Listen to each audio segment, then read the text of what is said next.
Mau tahu prosedur penetapan tewas? Cek video berikut ini ya. Apa itu tewas? Tewas adalah meninggal dunia dalam melaksanakan kewajibannya atau yang ada hubungannya dengan urusan dinas atau kejadian anasir lainnya. Tewas bagi ASN ditetapkan dalam Perka BKN nomor 4 tahun 2020 tentang kecelakaan kerja, cacat, penyakit akibat bekerja, dan penetapan tewas bagi ASN. Apa sih fungsi penetapan tewas? Penetapan tewas digunakan sebagai dasar untuk pemberian uang duka, santunan kematian, biaya pemakaman, dan juga beasiswa untuk ahli waris. Kriteria penetapan tewas yaitu 1. Meninggal dunia dalam tugas kedinasan, misalnya perjalanan dinas.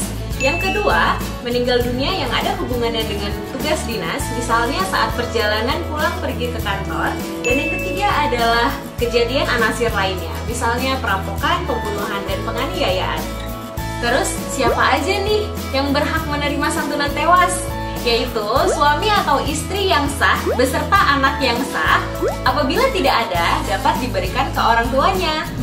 Ada beberapa santunan yang didapatkan dari penetapan tewas. Yang pertama, santunan kematian kerja, yaitu sebesar 80 kali dari 60% gaji terakhir. Yang kedua, biaya pemakaman sebesar 10 juta. Dan yang ketiga, uang duka tewas sebesar 60 gaji terakhir. Apabila ada anak yang ditinggalkan, jangan khawatir, masih ada beasiswa untuk anak kok. Untuk anak yang belum sekolah hingga sekolah dasar mendapatkan bantuan sebesar 45 juta rupiah. Untuk anak sekolah lanjutan tingkat pertama akan mendapatkan bantuan sebesar 35 juta rupiah. Untuk anak sekolah lanjutan tingkat atas akan mendapatkan bantuan sebesar 25 juta rupiah. Dan yang terakhir, untuk diploma, sarjana, dan setingkatnya akan mendapatkan bantuan sebesar 15 juta rupiah. Eits, ingat ya, santunan tewas ini hanya dibayarkan satu kali kepada ahli waris yang sah dan anak yang diakui hanya 2 orang. Untuk mengajukan penetapan tewas, berikut adalah berkas dan persyaratan yang harus dipenuhi. 1. SK CPNS dan PNS atau surat perjanjian kerja bagi PPPK. 2. Surat keterangan kematian dari dokter. 3. Laporan kronologis dari unit kerja. 4. Daftar susunan keluarga beserta kelengkapannya.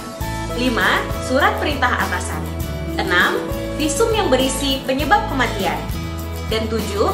Laporan kepolisian. Khusus untuk kasus COVID-19, diperlukan tambahan dokumen yaitu 1. Surat uraian tugas dari pejabat yang berwenang. Dan yang kedua, surat diagnosa tentang penyakit akibat kerja. Setelah menyiapkan persyaratannya, dokumen Anda akan kami proses dengan alur berikut. Pertama, berkas akan diperiksa kelengkapannya untuk dianalisa dan dilakukan sidang tewas.